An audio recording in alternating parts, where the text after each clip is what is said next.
तीर्थनगरी पुष्कर में गुरु पूर्णिमा का पर्व प्रतिवर्ष की बात इस वर्ष हर्षोल्लास के साथ मनाया जाएगा। पारासर समाज की तरफ से जहाँ प्रतिवर्ष की बात इस वर्ष भगवान की भव्य सवारी करते हुए निकाली जाएगी, तो वही जगह जगह गुरु पूर्णिमा का पर्व आयोजन किया जाएगा। इसी के अंतर्गत अंतर्राष्ट्रीय संत कृष्णानंद जी महाराज का गुरु पूर्णिमा पर्व दादी भवन में आयोजित होगा।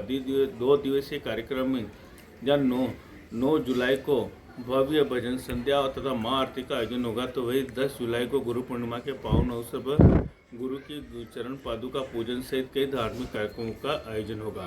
मैं अनिल कुमार पासर, बदलता पुष्कर संपादक। हम सब सौभाग्यशाली हैं तो भगवान ब्रह्मा जी की नगरी में हमारा जन्म हुआ और प्रत्येक वर्ष हम गुरु पूर्णिमा के पावन अवसर पर तीर्थ गुरु के अंदर निवास करके और पूरे देश से अपने साधकों को बुलाते हैं ताकि वो तीर्थ गुरु में आके प्रवास करें, दान पुण्य करें और अपने जीवन में जो वेदनाएं हैं, जो संकट है, दुख है, जो तकलीफ है, उससे निवृत्त हो सके और सच्चे मार्ग पे चल के, सेवा के मार्ग पे चल के ईश्वर को प्रसन्न करें। इसी भाव से इस वर्ष भी 9 और 10 जुलाई को तीर्थनगरी तीर्थराज पुष्कर में दादी जी आश्रम के अंदर 2 दिवसीय कार्यक्रम रखा गया है, जिसमें भजन, प्रवचन, ध्यान, साधना और कैसे हम जीवन के अंदर आंतरिक खोज करके सुख में आ सकें, इस संदेश को लेते हुए। और दूसरा पुष्कर सरोवर की पावन पवित्र आरती, क्योंकि हमारे पुष्कर का सरोवर ब्रह्म है, इसलिए ब्रह्मा जी की सरोवर की आरती के साथ कार्यक्रम की शुरुआत होगी। रात्रि कार्यक्रम भजन संध्या चलेगा और सुबह भोर में वेदव्यास जी का गुरु भगवान का पूजन के बाद भंडारे से इस कार्यक्रम को विश्राम किया जाएगा। हम सभी वो सौभाग्यशाली हैं जो ऐसी पावन धरा पे निवास करते हैं, क्योंकि आज धर्म एक आडंबर, एक व्यवसाय बनता जा रहा है। तो हम लोगों की ट्रस्ट की, संस्थान की ऐसी कोशिश है कि ये दिशा के अंदर व्यवसायीकरण में धर्म जा रहा है, उससे हम लोग बचा सकें और सच्ची भक्ति, सहज भक्ति, सरल भक्ति हम लोगों को दे सकें, और वो ही कल्याणकारी है। क्योंकि बहुत ज़्यादा ज्ञान और बहुत ज़्यादा धन दोनों ही दुख का कारण है। इसलिए परमात्मा कहते हैं धन इतना हो कि हमारा जीवन अच्छा हो सके, और इसी भाव से ये कार्यक्रम रखेंगे ताकि एक मैसेज है कि धर्म जीने का नाम है।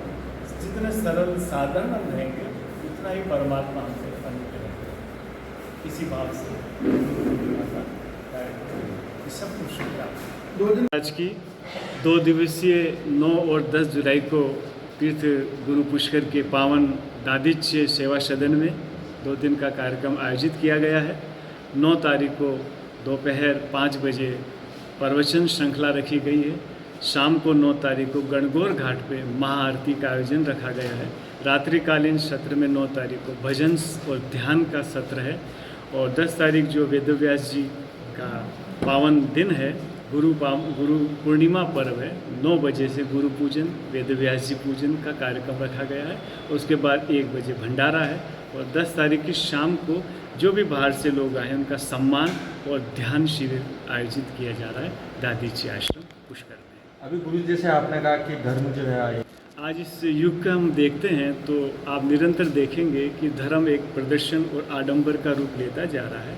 सभी और व्यवसायीकरण इसका हो रहा है। धर्म के नाम पे जितनी ज़्यादा रेट होती है उतना बड़ा संत कहा जाता है। ऐसा जितनी ज़्यादा भीड़ होती है, जितना नाम होता है, उतना ज़्यादा बड़ा संत को कहा जाता है। लेकिन हमारे पुरखे कहते थे जो कुटिया में रहता है, जो अभाव में रहता है, जो तपस्या करता है, जो बहुत सहज जीवन जीता है, वास्तव में वही संत है। क्योंकि 2 तरह के संत होते हैं, एक तो प्रसिद्ध संत होता है और एक सिद्ध संत होता है। जो सिद्ध संत होता है वो परमात्मा को पाके राजी हो जाता है, और जो प्रसिद्ध संत होता है वो अपना नाम, कीर्ति, पद के पीछे दौड़ता है। तो हमारी यही सभी से, कथावाचकों से, संतों से, महामंडल से यही आग्रह है, हम लोग सिद्ध संत बने प्रसिद्ध की बजाय, ताकि हमारा धर्म बच सके और हमारा सनातन धर्म जो विविध कलाओं से पूर्ण है वो वापस खिल सके और ये भेदभाव मिट सके। एक महामंडल, बिल्कुल आप सही कह रहे हैं। प्रत्येक कुंभ में ये प्राय देखा जाता है कि काफ़ी ज़्यादा धन देने के बाद ही उपाधि मिलती है। परोक्ष कुछ कारण होंगे, लेकिन जहाँ तक हमारी संज्ञान में है 1990 से पहले जो महामंडलेश्वर बनते थे वो वास्तव में शास्त्रार्थ होता था, ज्ञान का मापदंड होता था, उनकी साधना होती थी, उनकी तपस्या होती थी, उसको देख कर के महामंडलेश्वर पद दिया जाता था। लेकिन आजकल बिल्कुल ठीक है, महामंडलेश्वर पद के लिए भी काफ़ी खर्चा करना पड़ता है।